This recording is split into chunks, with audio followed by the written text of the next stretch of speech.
kontak WhatsApp nama Tuhan Yesus? Ada kontak Tuhan Yesus di grup WhatsApp Duren 3 setelah Brigadir J tewas.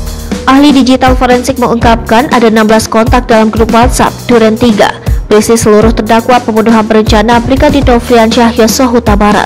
Setelah pembunuhan, sejumlah nama tidak dikenal juga masuk dalam grup yang beranggotakan Ferdy Sambo tersebut, termasuk kontak dengan nama Tuhan Yesus.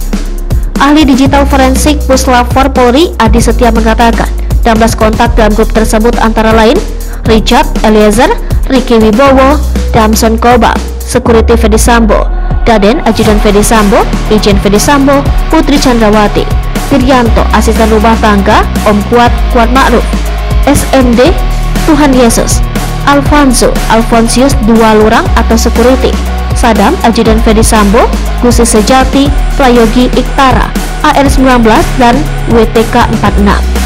Adi Setia mengatakan grup WhatsApp tersebut diperoleh dari transkrip barang bukti telepon genggam milik Richard Eliezer. Barang bukti nomor 280 dari STP dengan nama Richard, kata Adi. Ahli digital forensik Puslap 4 Polri Adi Setia mengatakan pihaknya menemukan handphone yang memiliki grup WhatsApp dengan nama Duren 3. Ia membenarkan grup itu berisi 5 terdakwa pembunuhan. Jadi di handphone tersebut ditemukan satu grup WhatsApp dengan nama Duren 3.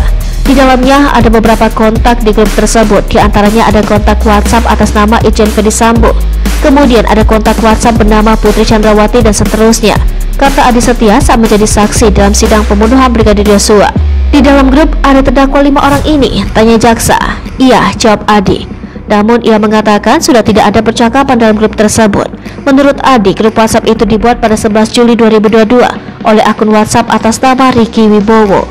Adapun akun WhatsApp atas nama Richard ditambahkan ke grup tidak lebih dari 1 hari sebelum dikeluarkan. Akun WhatsApp atas nama Richard masuk ke dalam grup tersebut tidak lebih dari 1 hari. Dia di-add pada jam 5 pagi tanggal 11, kemudian di-remove dari grup tersebut pada jam 8 tanggal 11. Jadi tidak sampai 1 hari, ujar Adi. Adi Setia adalah salah satu dari 5 saksi ahli yang dihadirkan jaksa dalam sidang kemarin. Saksi lain yang hadir yaitu Muhammad Mustafa, ahli kriminologi, Farah Primadani Karau, ahli forensik dan mediko-legal, Ade Firmansyah S, ahli forensik dan mediko-legal, dan Eko Wahyube, ahli inafis.